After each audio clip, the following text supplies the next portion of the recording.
tidak formal. Nah, yang ibu-ibu majelis pengajian, daripada ibu tuh baca Yasin terus dari ke anak tuh kecil sampai anak tuh nikah Yasin aja. Ibu-ibu sepekan baru belajar matan arba'in berijazah, talaqi dengan Ustadz Al-Nob di Darul Hadis. Kelompok pertama, kelompok kedua, satu kelompok 40 orang biar fokus, namanya alumni arba'in. Assalamualaikum warahmatullahi wabarakatuh. Jamaah setiap pagi Jumat selalu melihat postingan Yayasan Tabung Wakaf Umat akan membuat pesantren. Tanahnya mana, pesantrennya mana, rumahnya mana. Inilah dia. Insya Allah akhir Desember serah kunci. Satu rumah nih harganya 252 juta. Maka duit seperak, 2 perak, seringgit, 2 ringgit yang bapak ibu saudaraku kirimkan, transferkan ke Yayasan Tabung Wakaf Umat, jadi barang itu sudah. Ini jangan-jangan Ustadz di depan perumahan orang. Enggak, datang ke Pekanbaru, lewat jembatan Leton, menuju Simpang Bingung. Jangan bingung-bingung, belok kiri, datang kemari, Pesantren Nurul Azhar Yayasan Tabung Wakaf Umat. Oh, kan udah siap Pak Ustadz. Lalu kami mau ngasih apa lagi? Nanti akan berdiri bangunan untuk aula, untuk saung, untuk asrama, untuk kelas. Kalau di total itu semua 14,1 miliar. Ini yang terpakai untuk ini saja baru 1,5 miliar. Jadi jamaah yang bingung duitnya mau dibuat kemana, jangan takut, jangan ragu.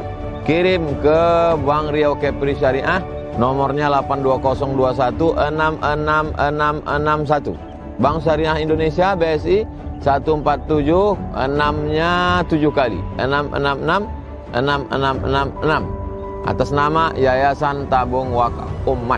Bisa juga ke Bank Muamalat 2210666666 atas nama Yayasan Tabung Wakaf Umat. Jangan lupa sertakan kode transfer 01 di akhir nominal transfer. Konfirmasinya hubungi nomor ini, admin Yayasan 0852 6541 6060. Mengalir sampai hari kiamat. Berkah selalu. Assalamualaikum warahmatullahi wabarakatuh.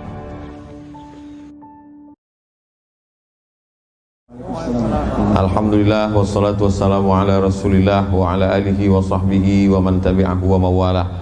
Yang sama-sama kita hormati Ketua Dompet Du'afa Riau Ustadz Ali Bastoni, moderator kita Al-Mukarram, Ketua Yayasan Tabung Wakaf Umat Ustadz Al-Nob Dinar, para asatiz yang hadir tak dapat saya sebut satu persatu, Bapak dan Ibu wakif yang sudah diberikan Allah harta, diberikan Allah pula hidayah hati untuk mewakafkan tanah yang dapat mengalir pahalanya hingga hari kiamat insyaallah. Bapak Ibu hadirin hadirat, insyaallah semuanya dimuliakan Allah Subhanahu wa taala. Jadi rumah besar namanya Islam. Di dalam rumah besar itu ada ruang-ruangnya. Ada dapur, ada taman, ada kamar, ada kolam, ada tempat makan, ada tempat masak, ada parkir mobil, ada macam-macam. Begitu juga rumah besar Islam. Di dalamnya itu ada bahasa Arab. Di dalam bahasa Arab lagi ada ruang kecil lagi, nahu, sorob, balaghah, ma'ani, bayan. Di dalamnya itu ada yang terkait dengan hukum halal haram, namanya fikih. Di dalamnya itu ada namanya bagaimana metode untuk menghasilkan hukum yang disebut dengan usul fikih. Lalu kemudian di dalamnya pula ada akhlak, bercerita tentang ridha, tawakal, qanaah, zuhud, yang biasa disebut dengan mata pelajaran akhlak. Di dalamnya ada akidah, bercerita tentang Allah, tentang malaikat, tentang hari kiamat, tentang roh, tentang azab kubur, tentang surga, tentang neraka. Sesuatu yang sam'iyat, yang hanya didengar, tak bisa dilihat dengan mata, tapi diyakini dengan keyakinan. Nah, biasa pendidikan Islam di Indonesia dari mulai yang tradisional pondok pesantren Sorogan sampai yang modern pondok pesantren Khalafiyah, lalu kemudian Islamic Boarding School, sekolah Islam terpadu, semua ini dipelajari. Semua dipelajari. Paling tidak kalaupun mau diringkas ada 5: Quran, hadis, akidah, akhlak, bahasa Arab, sejarah Islam, fikih. Itu udah seminim-minimnya. yang tidak boarding, tidak mondok, masuk pagi, pulang petang, bawa nama Islam, 5 pelajaran itu pasti ada. Quran, hadis, akidah, akhlak, bahasa Arab, sejarah Islam, fikih. Nah, ada beberapa lembaga yang penekanan hadisnya lebih dalam. Jadi kalau ibarat dokter, ada dokter umum. Dokter umum ini semua dia kuasai, semua dia bisa mengobati. Datang orang demam, dia obati. Orang mau melahirkan anak, bisa juga. Ada orang sakit kaki, bisa. Bisul bisa, panau, kurap, kadas, bisa semua. Tapi kemudian ada dia mengambil spesialisasi. Spesialis jantung, spesialis ortopedi tulang, spesialis obgyn, SPOG kandungan. Nah, jadi gambarannya begitu. Saya bagikan ilustrasi untuk memudahkan kita memahami. Ada beberapa pondok pesantren yang memang dikhususkan mereka tetap belajar bahasa Arab, tetap belajar fikih, tapi penekanan belajar hadisnya jamnya lebih banyak, lebih mendalam daripada yang lain untuk menjaga hadis ini supaya lahirlah pakar-pakar, ahli-ahli, spesialisasi, bahis, peneliti, alim di bidang hadis. Di antaranya sekarang yang masih, itulah yang dikunjungi Ustadz Al-Nam tadi, Darus Sunnah. Dar artinya rumah, sunnah artinya sunnah Rasulullah SAW, ucapan Nabi, perbuatan Nabi, ketetapan Nabi yang disebut dengan takrir Nabi. Maka Darus Sunnah ini didirikan oleh Profesor Dr. Almarhum Ustadz Ali Mustafa Yaqub, Imam Masjid Istiqlal, sudah meninggal. Sekarang dipimpin oleh pengganti beliau, penerus beliau. Jadi dulu sebelumnya pesantren-pesantren di Indonesia ini juga punya bidang spesialisasi. Ada spesialisasinya bidang fikih, fikih. Nah, adalah pesantren Tebu Ireng, Jombang, Jawa Timur. Karena di situ setiap bulan Ramadan diadakan Sahih Bukhari. Jadi setiap bulan Ramadan dibaca Sahih Bukhari itu akhir. Maka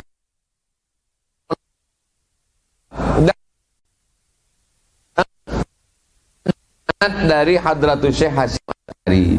Syekh Asy'ari mendapatkan sanad Sahih Bukhari itu dari Syekh Mahfud At-Tirmidzi, Syekhul Hadis di Masjidil Haram. Jadi di Masjidil Haram itu pun ada tiang-tiang, di tiang belajar fikih, di tiang belajar fikih, di tiang ini belajar bahasa Arab. Jadi ada satu tiang di situ di Masjidil Haram itu dulu, tiang itu khusus belajar hadis. Nama syekh yang duduk di situ namanya Syekh Mahfud At-Tirmidzi atau At-Tirmidzi.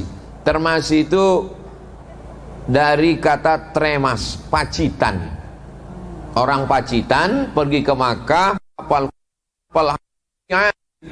belajar hadis, orang-orang Arab tuh belajar ke dia. Termasuk salah muridnya adalah Syekh Mahfud At-Tirmidzi. Dari Syekh Mahfud At-Tirmidzi ke Syekh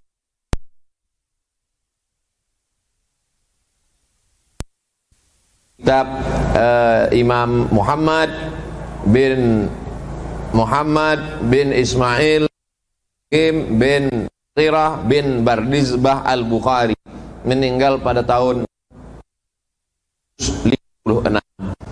Bukhari mana mengambil salah satu gurunya namanya Abdullah bin Maslamah. Abdullah bin Maslamah ini mengambil dari gurunya namanya Abu Zinad. Abu Zinad mengambil dari gurunya namanya Al-A'raj.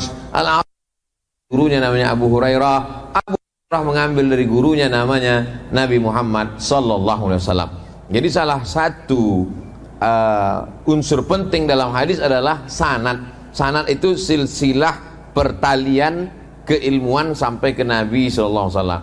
Jadi nanti anak-anak di Darul Hadis maka diajarkanlah dia sanad itu, tahu dia biografi rawi, dibacakan kepada dia. Ada kitab khusus mengkaji tentang biografi periwayat-periwayat itu, seperti kitab Al-Kamal fi Asma'ir Rijal, tebal sekali. Karena terlalu tebal, kecilkan lagi, namanya Tahzibul Kamal, ditulis Al-Hafiz Al-Mizzi. Rupanya Tahzibul Kamal ini pun terlalu tebal, direvisi lagi, diringkas oleh Imam Ibnu Hajar Asqalani, namanya kitab Tahzibut Tahzib.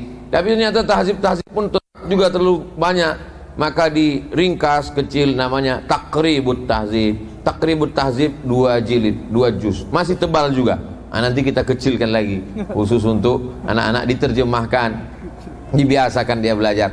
Jadi anak-anak belajar lalu belajar matan. Di matan hadis ini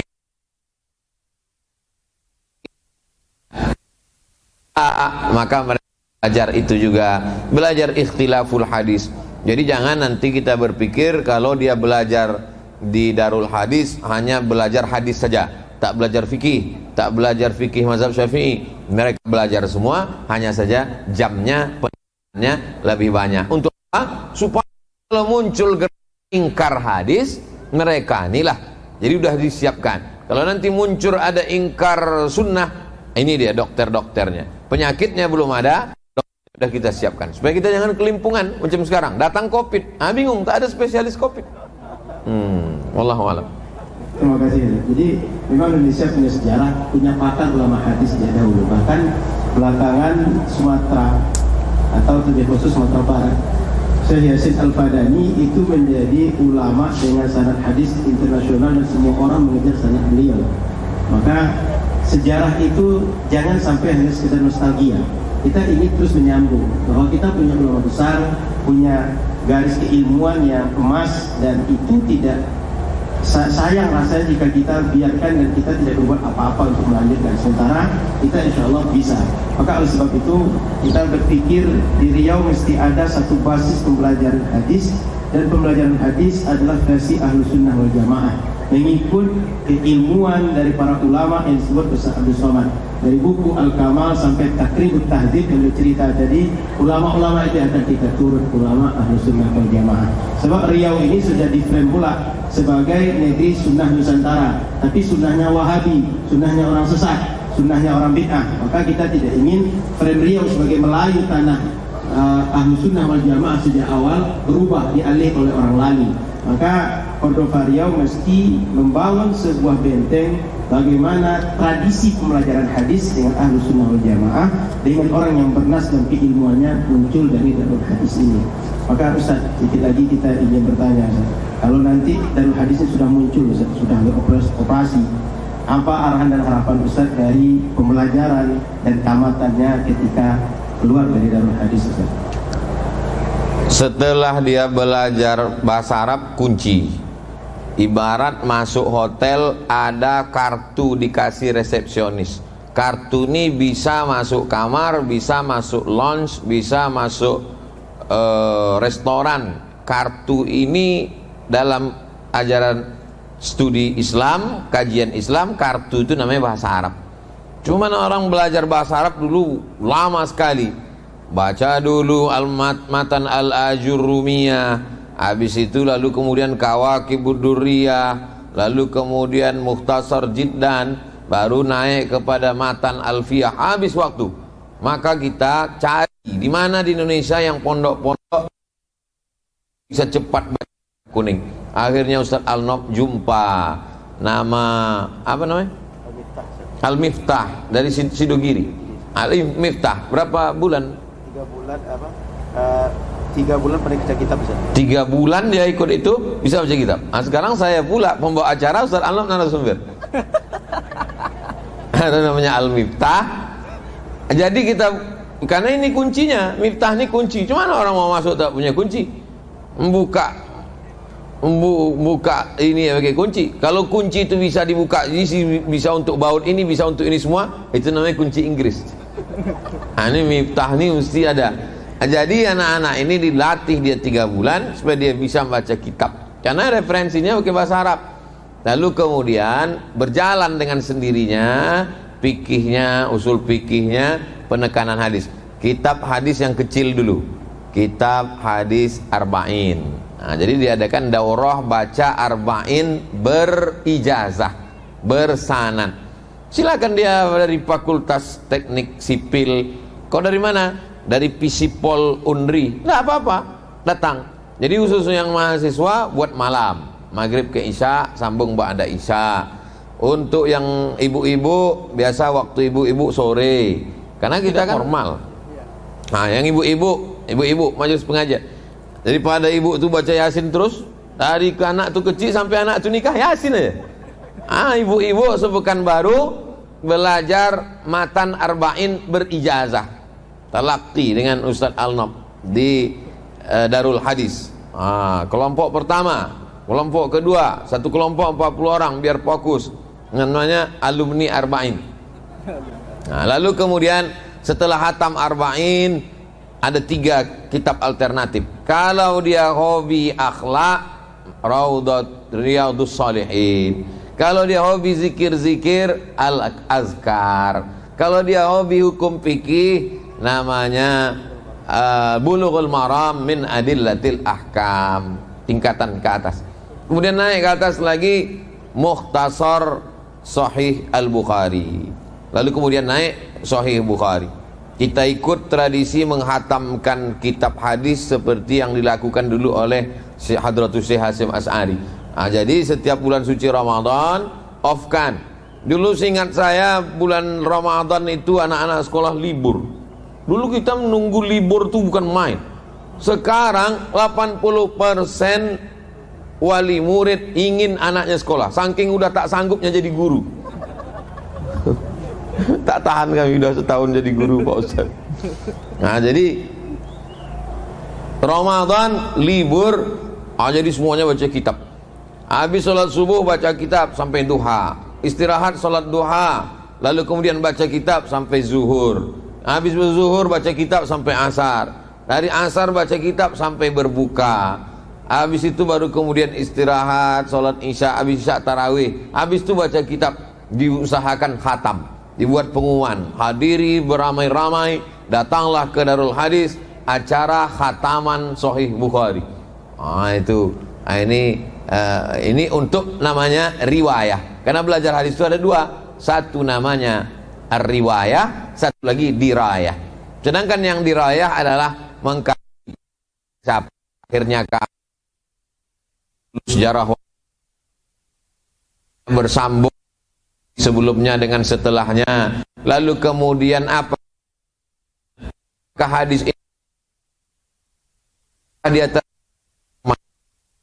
dia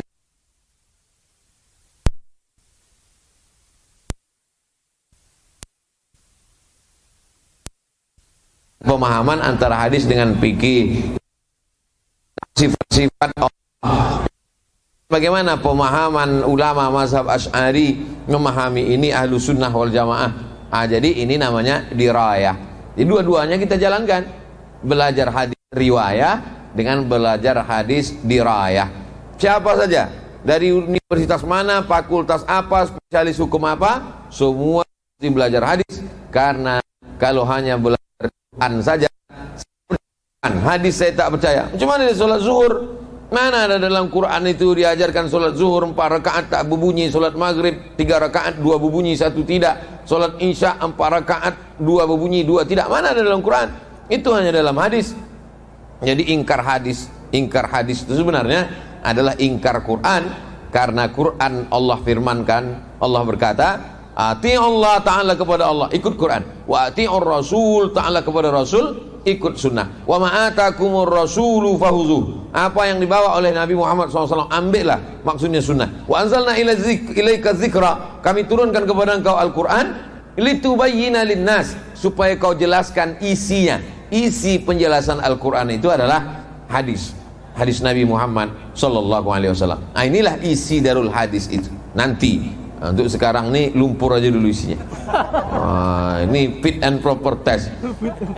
Kalau udara cerah, jalannya mulus, aspal, pakai paving block, banyak orang datang, biasa. Tapi dengan keadaan begini bisa ramai, ini mesti ditulis nama-namanya, dicatat. 100 tahun akan datang, cucu-cucu kita menengok, inilah nama atuk-atuk kami yang lulus fit and proper test lewat lumpur. Anak raja memetik kuntum dipetik, jangan sampai kering. Banyak jamaah yang tersenyum menengok ustaz pakai bot kuning. Allahu a'lam. Ustaz, terakhir Ustaz, apa arahan Ustaz pada masyarakat tentang Darul Hadis ini Ustaz? Nanti para asatidz membuatkan kurikulumnya. Kurikulumnya dibuat, ada yang untuk anak-anak, ada untuk ibu-ibu, ada untuk umum mahasiswa, lalu kemudian program jangka pendek yang sifatnya bulanan, program tahunan, program yang program seperti level S1. Jadi dia menjadi pendidikan semi formal. Nah, jadi semua segmen ada. Jadi bagi orang yang saya ini punya anak-anak, maka dia juga akan datang kemari paling tidak mengantar anaknya. Saya sebagai ibu-ibu sudah menjadi ikon bahwa kalau sore Kamis atau sore Jumat ibu-ibu datang. Bagaimana pengajiannya bersilabus, terstruktur. Saya tidak mengatakan kajian selama ini tidak baik. Baik. Zaman edan orang sudah mau ngaji itu alhamdulillah. Cuman kita mau lebih baik. Ada peningkatan supaya umat ini berilmu. Jadi kalau emak-emak ibu-ibunya berilmu, pulang dia ke rumah, berefek kepada suaminya, ke anaknya, kepada lingkungannya. Kalau sudah ibu-ibu baik, anak-anak baik, masyarakat baik, teori sosiologi dari personal yang baik, maka muncul masyarakat kecil baik, masyarakat besar baik, Indonesia menjadi baik. Jadi niat kita adalah bagaimana Indonesia tetap menjaga persatuan, baldatun thayyibatun wa rabbun ghafur, dan kita berkontribusi dari aspek hadis. Demikian.